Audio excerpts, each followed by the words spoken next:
Well, I did it, guys. I was the first one to get Jon Cheung on a podcast. I beat Andrew Coates and Dean Guido to it. So, I'm just going to pat myself on the back here. I don't know if you can hear that, but I'm not gloating in it or anything. Anyways, moving right along. There was a time when I was looking for different gyms to work at and putting out my resume, stuff like that. And on several occasions, it got suggested that I should just go independent and work under Evolve. And I remember thinking, I was not established yet. I didn't really have any clients that I was working with at that point, and it was scary.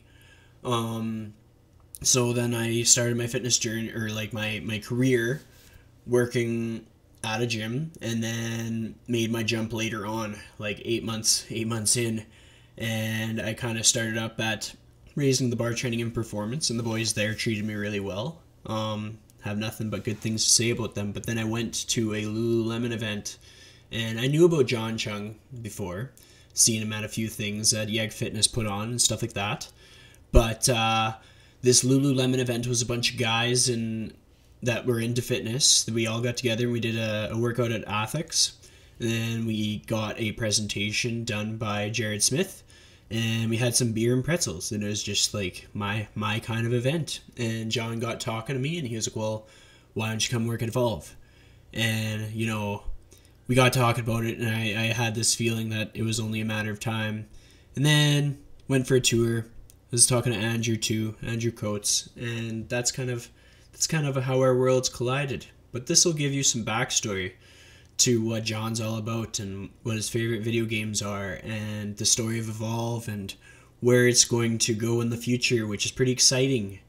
He's a smart guy, super nice, so give this a listen and share it. Thanks for supporting the podcast, and I hope you enjoy. Welcome to the Lifestyle Chase. This podcast features high performers who have found a way to live their best life while balancing their health, wellness, friends, and family. Proudly hosted by me, Chris Little. Without further ado, let's get started. Welcome to episode 47 of the Lifestyle Chase. I am joined by the one and only Jon Cheung. How are you doing? Fine, how are you? I'm excellent. How does your day start? What do you do first thing? I wake up around 5:30, sometimes 5, sometimes 6, depending if I watch too much TV the previous night.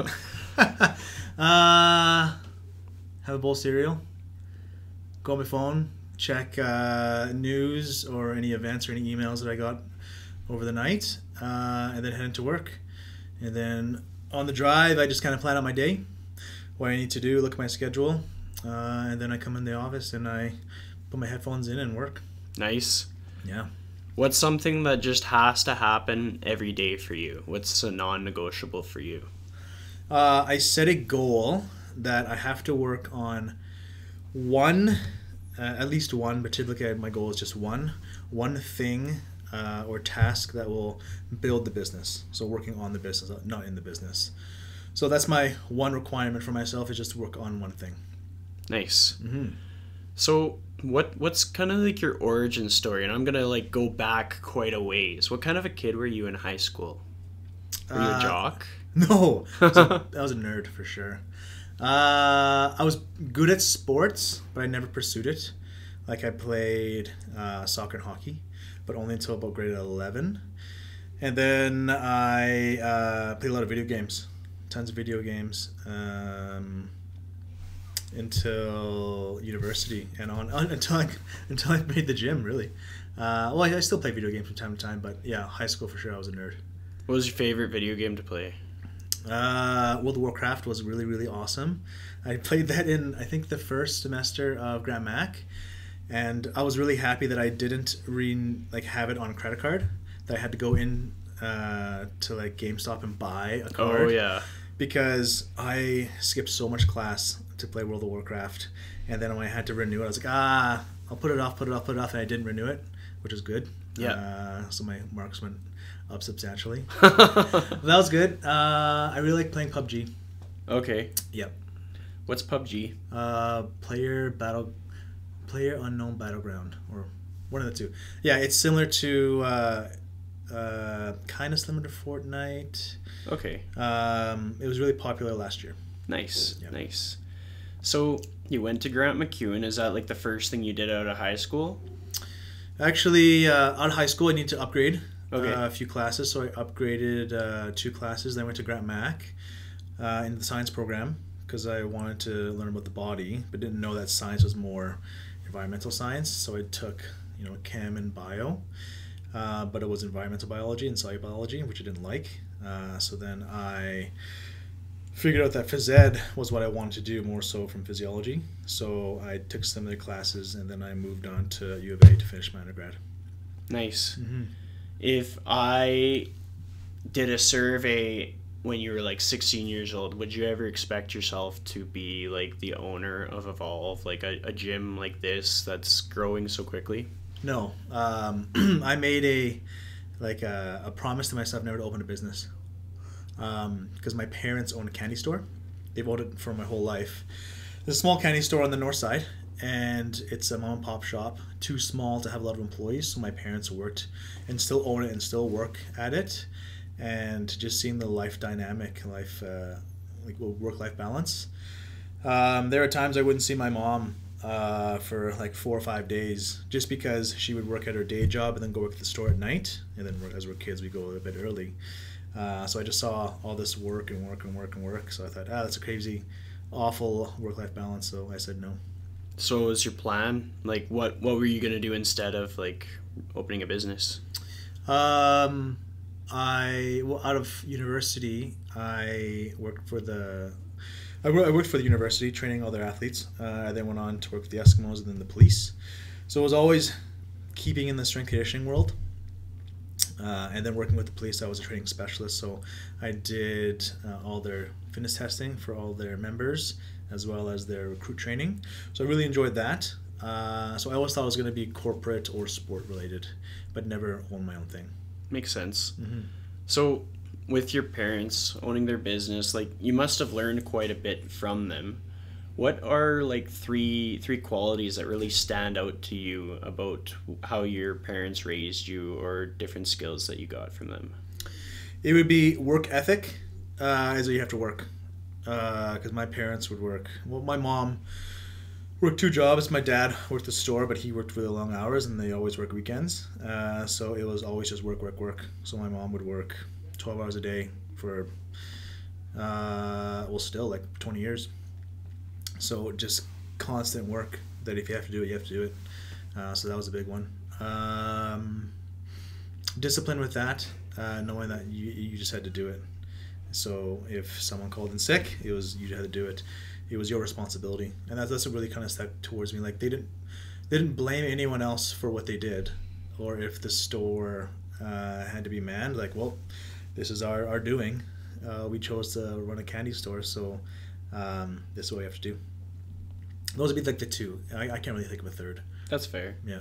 So you've applied some of that to your own business, but then you're also like a family man. Like you want to be around family and stuff like that. What are some ways that you maintain sort of that balance for other people who are starting their business? The biggest thing, so when I decided to open this business, I said I would only open a business big enough that I wouldn't have to work at it.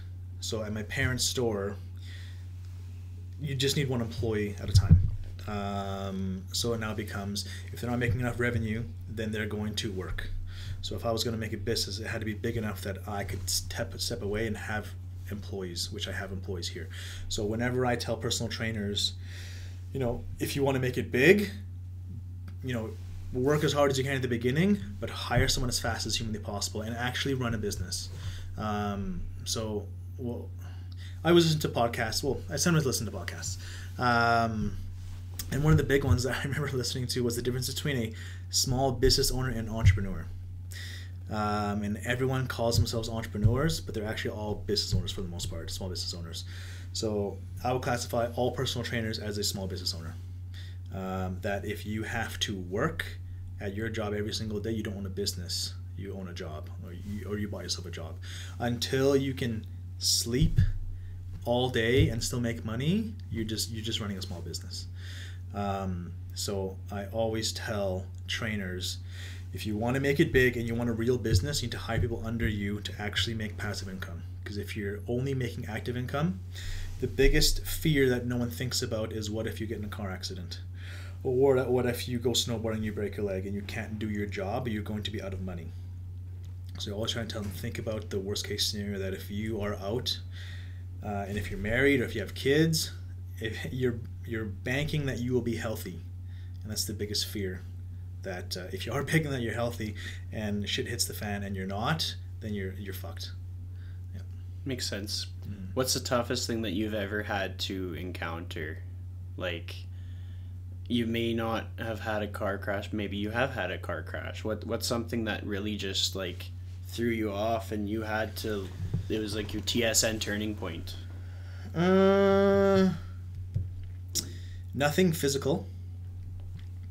I would say the biggest turning point was, I realized it after it happened. So with the police, I got fired because I wasn't a good employee. I didn't realize at the time, because I was trying to do everything that was best that I thought would be for the fitness unit, but others just didn't see it that way. And then later on, I just realized, actually, I'm probably a shitty employee, and that's why I didn't do well at a big corporate job, and I'm better working on my own. From graduating U of A and then going into personal training, you're pretty much your own boss. And then you go, and when I worked at the Eskimos, pretty much your own boss as well. You have a set schedule, but you're working by yourself. And then I went into the police when I was a full employee, and that's where I had a lot of difficulties managing expectations, because I would just say what was on my mind, and you can't do that in a big corporation. So that was the realization that I'm better by myself than under someone. What was the day like when you first opened up Evolve? Like, what did everything look like? What was the setup? When did you start? When did you finish? So we opened it, the upstairs. So this building has 2 floors. Upstairs wasn't complete. There were still massive renos.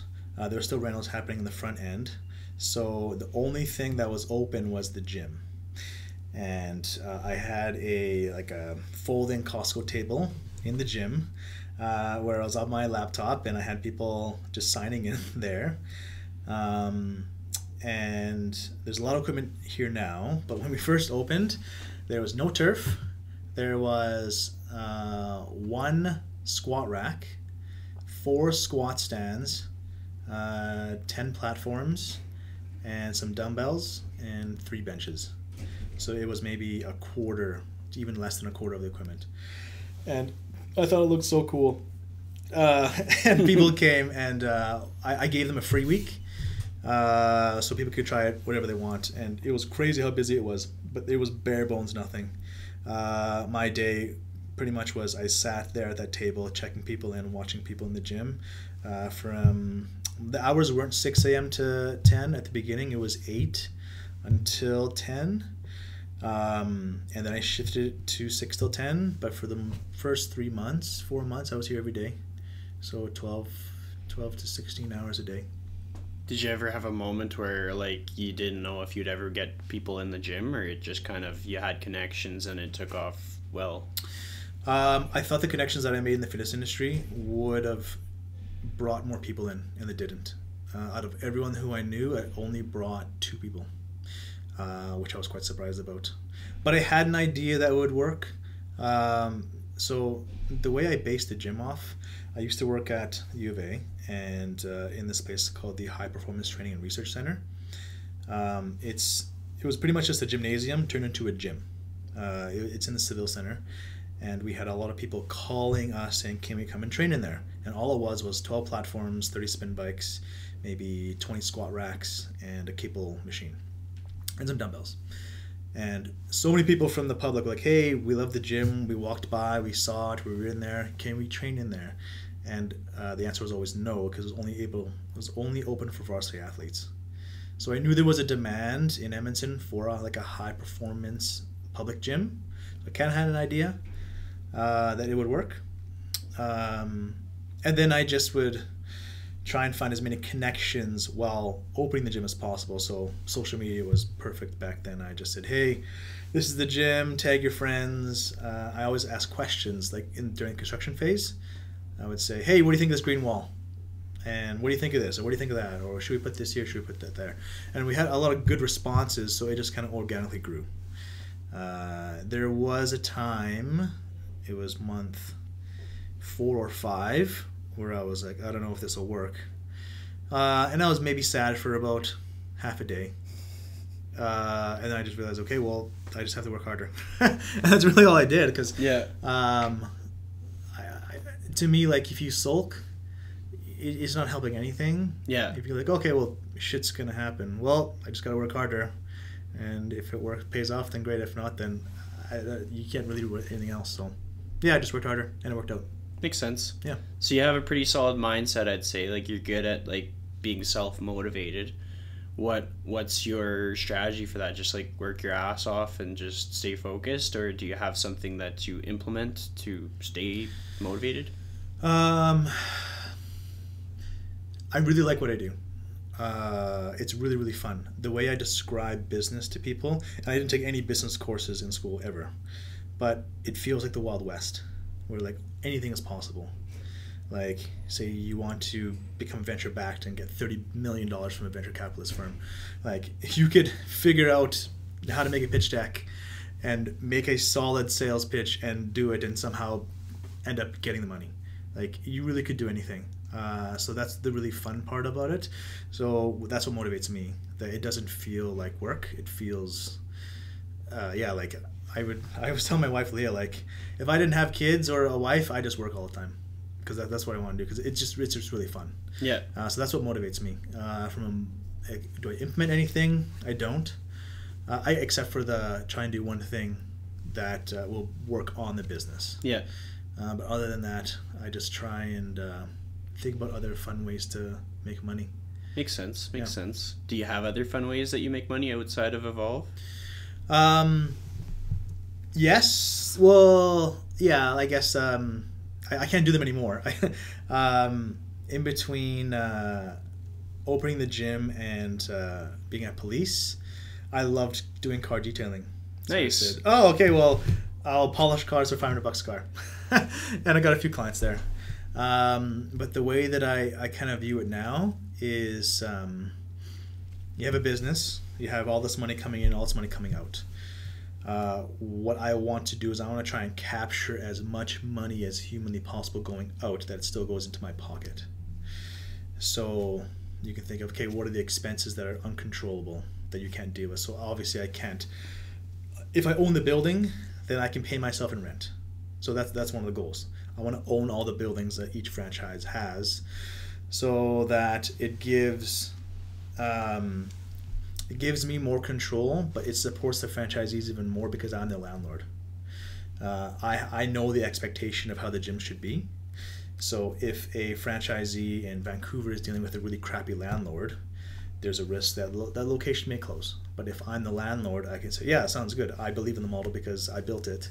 So like, keep going, doing what you're doing. We'll collect the rent in the future. So I look at what expenses are going out and try to control them. Marketing, there's one. So you can spend all this money doing marketing on a marketing firm that may not capture what you're doing, or you can try and do it yourself. Obviously, there's a time, return on time, that can you dedicate that much time to actually do it? Sometimes yes, sometimes no, depending on what it is. But I do try and look at every single dollar and say, can I do it myself or can I bring it internally? And that's how I would. That's the fun part of trying to make more money elsewhere. Makes sense. Mm-hmm. Did you ever think that you would be like have a franchise, like have all these Evolve locations, or was it kind of initially planned to just be one and done? Just one and done. Yeah, it just one. I never thought of going two. The only time I considered going two was there was people loved it. Like, oh, you should open one on the north side. I was like, oh, interesting. I never even thought about that. And then I did a survey, just put it up at the front, and it said, if we were to open a second location, where would you want it to go? And so many people put all these suggestions, and I was like, oh, maybe this actually could work. I thought of just doing it corporately but that would strap me quite financially. So whenever you're owning a business, if you're going to get a bank loan, it's always against the principles of the corporation. So I have bank loans for this one, and if I want to do another one, I got to get bank loans for another one. And this mentor that I hang out with, he said, why don't you try franchising? I had no idea about franchising. So chatting on the phone and just searching it. He's like, oh, there's a franchise expo next weekend. It was like a Monday. It's coming. This Saturday is coming up. I was like, sweet. Let's go take a look at it. And I'm on the website. I wonder what I can learn from there. And I'll go for their seminars. And there's a seminar called How to Franchise Your Business by a franchise lawyer who is now my lawyer. So I was like, oh, well, let's go to this seminar. Went to it. He said, this is what you need to do. I've done multiple franchise agreements to turn your business into a franchise. And I chatted with him more. And then now I have franchises. So it definitely happened kind of for a reason. Yeah. That's cool. Mm-hmm. So can you tell our listeners exactly how many are projected to open, or even if you just tell our listeners how many are already open for Evolve locations? Because some people might be completely in the dark about Evolve. Yeah, sure. So the first location opened in 2015, and then we opened 3 in 2018. And I have agreements for BC, Alberta, Saskatchewan, Manitoba to put 35 in the next 10 years for that. So sold that region, and then now we're going to look at going into Western or Eastern Canada, so Ontario. So that'll probably take 2 or 3 years to actually get the plans set up in place. Then we'll start doing that. And then I'll look to go to Washington State at the same time. It's pretty cool. Mm-hmm. What's your 10-year plan for Evolve? Like, what... Are you a competitive person, or like is there something that you see for Evolve, like a certain amount of like maybe states or Canada wide or anything like that? 10 years. So my initial goal is to have 100 locations. I'm projecting, hopefully I can do that in 10 years. That's the goal. Wherever they go is wherever they go. We'll saturate Canada as much as humanly possible and then go to the States. But there's more population in the States, and there still isn't a model like this there. So I want to move fast because there's nothing proprietary that we have. So yeah, that'll be the goal. 100 within 10 years. That's pretty cool. Mm-hmm. With mentors, like, who are 3 people that have really changed your life that you really look up to?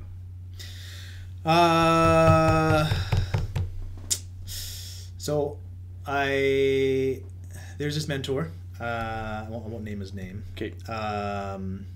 He kind of fell into my world.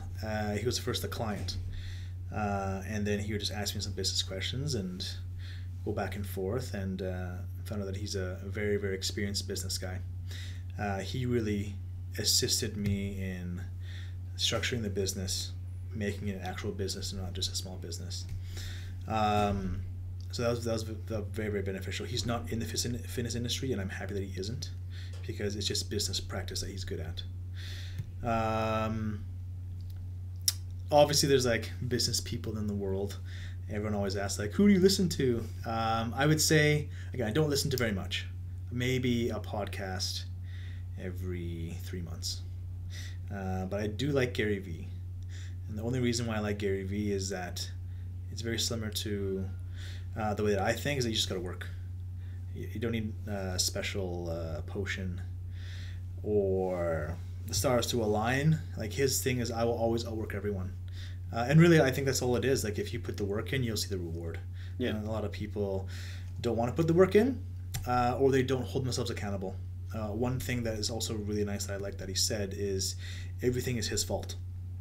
And I kind of take that as well. And actually, what he says, it makes his life super easy, because, oh, something screwed up. Oh, it's my fault. You don't need to worry about blaming anyone else. You just fix the problem. So if something goes wrong with a franchise or a trainer or whatever it is, yeah, it's my fault. I'll just go fix it. So it's actually quite nice of a mindset. You don't have to worry about this and that and that. It's just, you just got to go fix it. You just got to work. Makes sense. Mm-hmm. It's a good one. So travel. Do you travel? Yeah. Just went to Hawaii. Me and my wife, we've been to Europe. Traveled there for 3 weeks to about 6 countries. We went to Japan about 2 years ago. Yeah, I love traveling.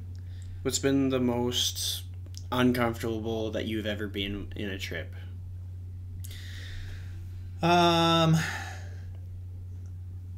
The travel days between different countries in Europe is always the worst. I always get in such a bad mood of like going into a new place, having no idea where anything is, if there is English, if there isn't, trying to figure out where to go. Technology is great, so it really does help you out. But just transitioning it, always try to finding the Airbnb. It's just the worst. Yeah, sometimes we spend like 4 hours walking, in a place that's a kilometer in radius, and we know it's somewhere close, but we just can't find it. That's always the worst. How has that impacted how you do things when you get back home? Like, I know that when I travel and like I'm totally out of my comfort zone, and I usually learn more about myself than anything, and then I come back and I look at things a different way. So I'm wondering if you're the same, or if you're different, or if something's ever changed the way you see things after a trip. Not really. The only thing that when we go for traveling, we always go for food. Ooh. So we always try and the night before we're planning our day, I'm looking at TripAdvisor for the best restaurants. Or when we went to Europe and went to Japan, we wanted to try some Bib Gourmands and Michelin star restaurants. So I'm trying to figure out where it is and trying to go there. So whenever I always come back, I remember I love Japanese curry, and I would try a couple places here, and then I went to Japan. I tried it, and it was incredible.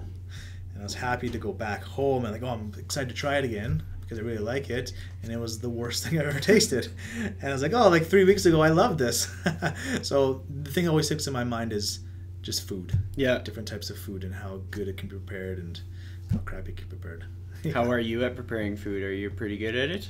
I would say I'm average. Oh, okay. I like cooking. Yeah, I really like cooking. I'm definitely I couldn't go into a restaurant and do something, but I attempt, or I pretend that I am. What's like your specialty dish? Like if you had to if it was like your anniversary or something, you had to just like pull out all the tricks. Which dish would you choose? I bought a smoker 2 years ago. I love smoking meat, so pulled pork. Nice. Yeah. That'll win everybody over. Oh yeah, I love it. Just go to a butcher and get like a 14-pound pork butt. Smoke it for like 15 hours. I love it. That's awesome. Yeah. So how did you and your wife meet?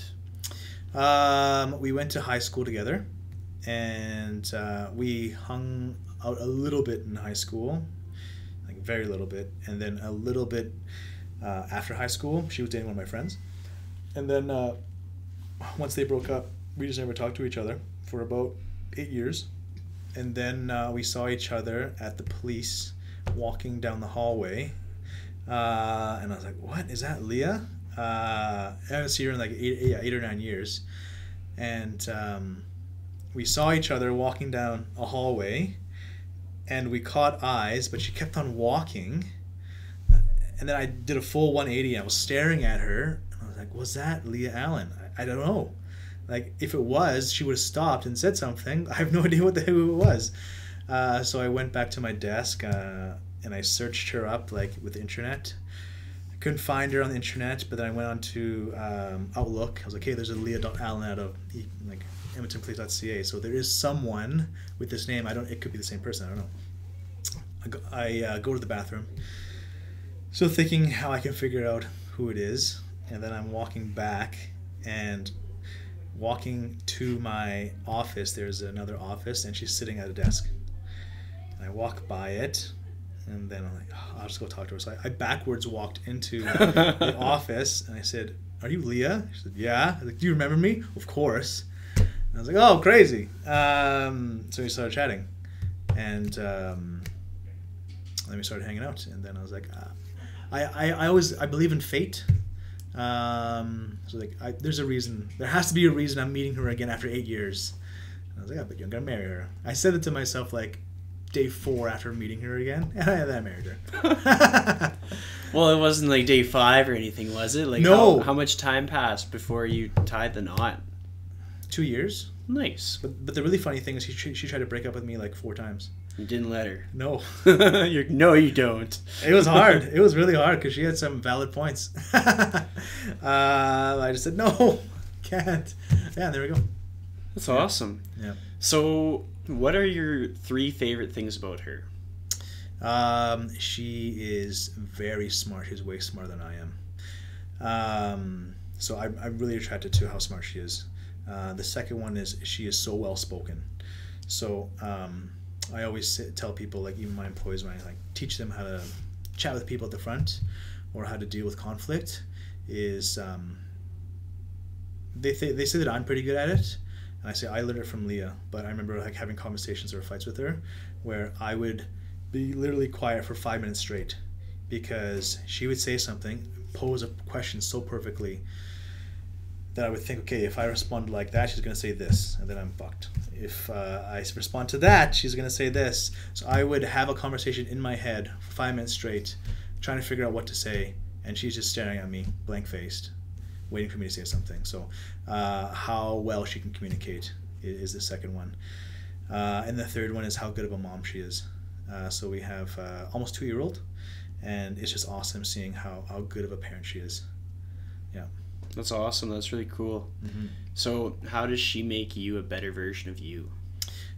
She says that because I'm quote unquote the owner of the gym or the franchise, that everyone thinks I'm cool or talks to me, and she said, you know, all these people who are just thinking you're so cool and talking to you like you're cool. She's the one who will never think that I'm cool and always calls me dumb and makes me question what I'm doing, because she's like, oh, you're surrounded by yes men all the time. I'm like, I don't think so, but probably I am a little bit. So she really keeps me in check from that, which is nice. It's hard because she's so good at arguing that I have a hard time against it, but that's for sure the best thing. Like, she's really made me way better at communicating and way better at analyzing things. Makes sense. Mm-hmm. So Evolve welcomes dogs. Are you a dog person? Cat person. Okay. I love dogs. I just we had a dog. My family had a dog, and I tried to train it. I just didn't know how, and then we got rid of it. Not because I was a crappy trainer, but just didn't work. And I always disliked cats. And Leah's family always had cats, so I went over there. I was like, oh, cats! I don't like these cats. And I just saw how cats were. And everyone always says that cats suck because when they go over to their friend's house, the cat just runs away. But there's only seeing a cat at the first time. When you see a cat like the 10th time, the cats are the best because they just sit in your lap all the time. So I realized this after going over to her house multiple times, that cats are pretty cool. So now we have 2 cats. So if cats come into the gym, you'll be, all right, it's cat time.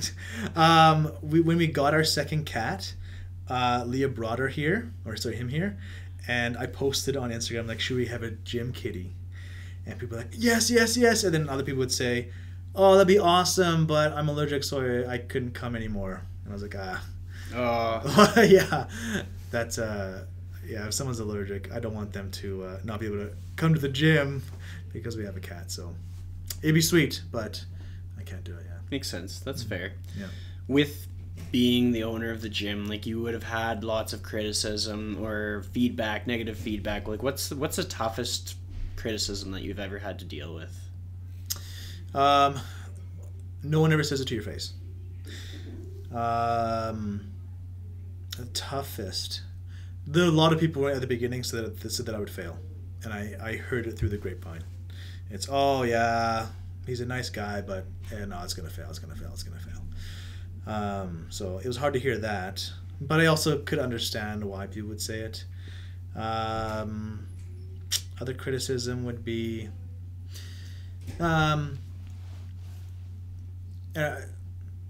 you will always hear negative remarks first and positive remarks second. I remember at World Health, we were in this life coaching course, and they used this example. There was maybe 15 people in the room, And they said, okay, everyone, I want you to think of, as fast as you can, think of the most positive thing that you have ever had in your life. And they said it, and the second you can think of it, you put your hand up. And it took people forever to put their hand up. And they said, okay, sounds good. I want everyone to think about the most negative or very negative thing about yourself as fast as you can. And everyone just shot their hands up as fast as they could. So everyone's focusing on the negative, which is quite interesting. So I would always hear the negative things first. Gym's dirty. You're not doing this right. You're not helping me this. Those are always hard because people don't see the back end work of what we're doing to support them or maintain the facility. So that's always tough. Yeah, it's like you get like negative. You're doing as much as you can, but it's still not up to par. But that's what you have to do. Like, this is the life I chose, so I have to take it. Totally. Mm-hmm. So you're a leader to other staff. How do you keep them motivated? Because they're front line, and they're going to hear some stuff, and it's going to get discouraging because they're putting in the work, they're being consistent. How do you keep them at their best? I always try and build strong relationships with them, to know that I always have their back. So the way I like to train employees is I want to empower them and give them as much control and responsibility as I have. So whenever I say, when I'm not here, you have my responsibility, you are me. So if you deem that you need to ban someone, you go right ahead. Like, I trust your judgment. You know what I expect. I know how you want the gym. I know that you know what I want. So I want full autonomy. I'll give you full control, and that really helps the staff, because a lot of the times they are alone, and if they don't know they have the power to do things, they may feel lost. So I try to tell them as much autonomy as possible, like, you're me when I'm not here, and that really seems to work. I like that. That's a good way to do things. So if you're doing your own workout and you're planning what you're going to do for your workout, what do you choose? What's your workout of choice? Olympic lifting as the base. Yeah. Because I like the outcome and difficulty of it. So when you hit a good clean and jerk or a snatch, it feels really good. So it's immediate feedback. And if you do it crappy, you'll feel it. Yeah. So it's more of a task. It's more of a movement you have to master rather than just doing a bicep curl. So I'll do that at the beginning to get that, and then I will shift to my bodybuilding because it's fun. Yeah. I like feeling a good pump. Yeah. I like looking big, even though I'm not. So that's how I kind of do it. So Olympic lifting first, and then like accessory bodybuilding second. Nice. Yeah. What's the funnest fitness event that you've ever gone to?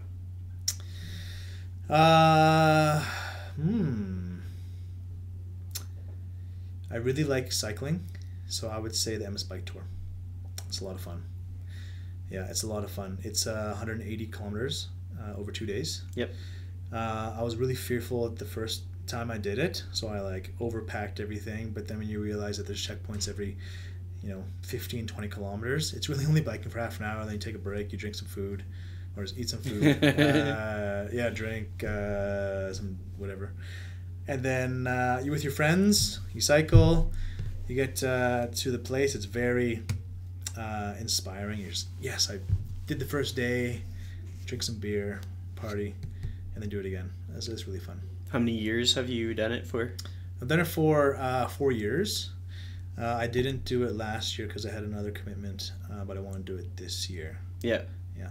It's cool. It's a really good event, and then like lots of people in the community get involved with it. Like I think Michael Dietrich did it last year, and a few other people, and Patricia Jahufka is always really like heavily involved with it, being like an MS ambassador. Yep.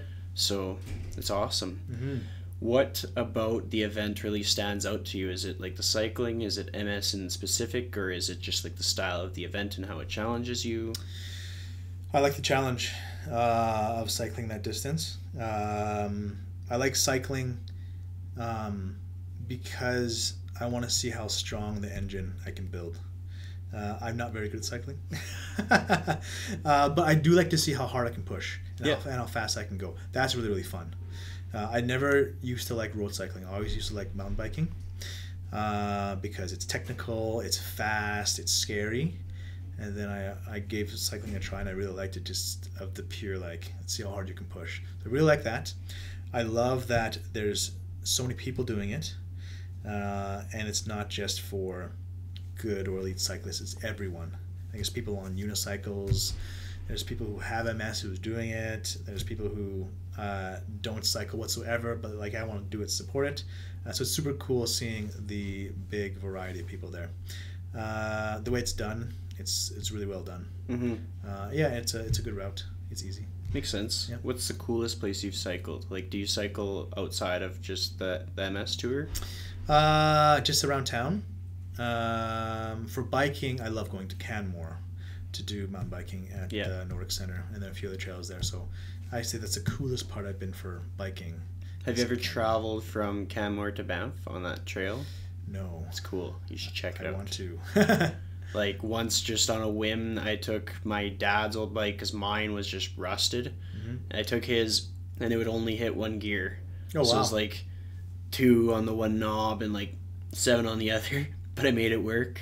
Crazy. And like, it's such a good trail. And Oh, yeah. You get there, you lock up your bike, you have your beer, you have a burger or something, then you go back. And it's a good day trip. Totally. Yeah, I love being outdoors. It's great. Well, it's amazing because, like, we take for granted what we have here in Canada. Mm-hmm. Like, all of this nice terrain, atmosphere, space, mountains, lakes. It's great. It is. Like, you go, Saskatchewan sucks. Like, I mean, Saskatchewan is nice. I've gone with my parents when I was a little kid, and we did, like, the loop around Saskatchewan. But it's just to have all this geography is pretty cool. Which brings me to my next question for you, because you've traveled a bit. But is there anything on your bucket list? And this could be travel. This could be like, maybe you haven't bungee jumped before. Maybe you want to get a whole bunch of tattoos or something. Like, what's on your bucket list? If you could list like 5 things. I want to do mountain biking in Whistler. Mountain biking in Whistler.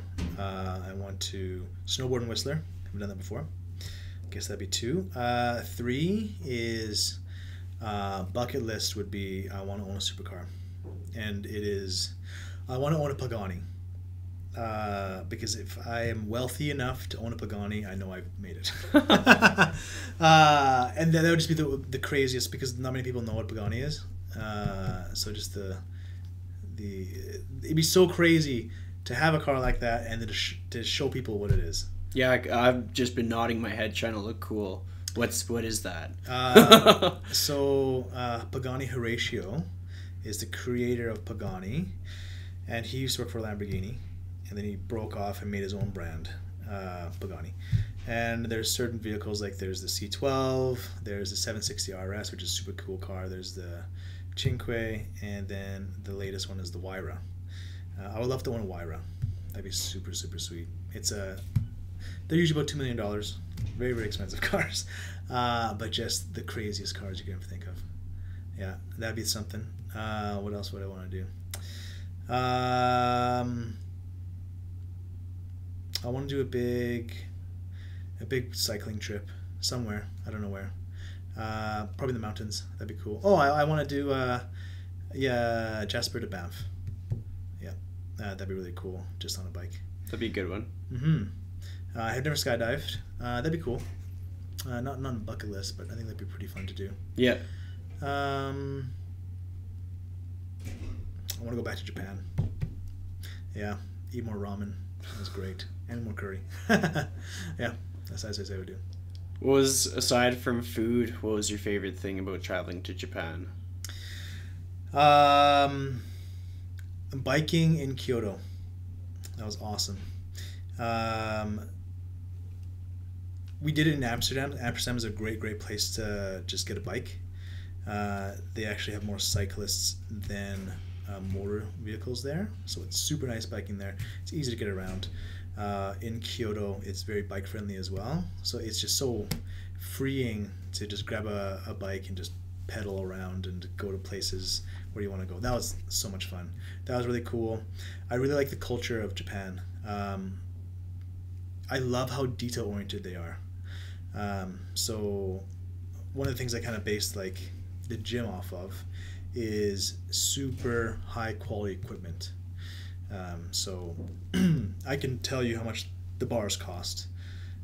So the bars that we only use are Leico. There's powerlifting bars, there's weightlifting bars, 20.5 mil, 29 mil thickness, 20 kg, 15 kg, the stiffness, the PSI rating. I love details. So in Japan, it's all about detail, like chef knives, how to make sushi, how respectful everyone is, how much time they take to dedicate to do something. I really like the detail stuff, so that was really cool to see. Makes sense. So out of all your training experience, because every trainer is going to have like something that teaches them a lesson, what's like maybe 2 or 3 lessons that you learned in working with a client or just like the day-to-day operations of being a trainer? A really cool thing that I learned when I was at the Eskimos, it was from the athletic therapist Chris Davey, who was with the Oilers still. He said it's okay to make a client worse before you make them better. And that really stuck with me because we're always trying to make them better, make them better, make them better. But when you're testing things out, if there's an injury or you're trying to make them better for a sport, you're going to introduce some stimuli that may make them worse. And hearing that it's okay to make them worse before you make them better was really nice to hear, because it gave me the idea that I can test. I can read something online or grab something from another strength coach and then implement it to see if it works. And if it didn't, it's okay. That was really nice. The second one is I learned it from Ricky Tran, who used to be my old fitness manager at World Health. And he said, give the client what they want. If the client wants big biceps and only big biceps, you do not do leg day, you do not do back day. Yeah. You do biceps until they're blue in the face. And that was good for me to hear. It took me a while to understand it because I was just out of university. I thought only lifting was the best way to train. You should only do that. Then I realized it doesn't really matter what I want because it's the client. If they want big biceps, they want to be strong. If they want to be weak, whatever they want, you give it to them. They're employing you to provide them with the knowledge that they don't have to achieve the goal that they want, not the goal that you want. So that was really nice.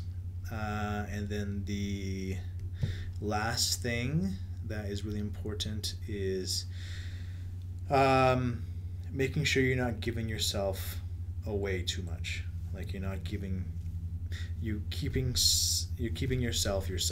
I find a lot of trainers will give, which is good that you are, but they're exposing themselves to too much risk. And it comes down a lot to the business side. Make sure you have the systems in place to sell, to collect money, to enforce the stipulations, rules, regulations, contracts that you set, because it's only there to protect yourself. I know a lot of trainers don't like drafting up contracts between themselves and their clients, but I highly recommend that they all do, because it gives a very good starting point for the professional relationship between a client and trainer. They have expectations later in the contract to say, you will pay this and in return you will get this. I expect that you will give me a 24-hour notice of cancellation. If you do not, you are subject to a cancellation fee. It sets up the framework for a good, healthy relationship. Because what happens is when you have long-term clients, the personal relationship bleeds into the professional, and sometimes it overcomes it.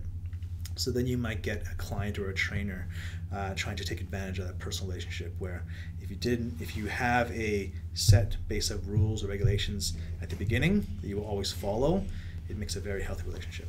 Yeah, I like those. Those are good. Mm-hmm. And like, thankfully, I've implemented quite a bit of that. So good. That's always nice. Yes.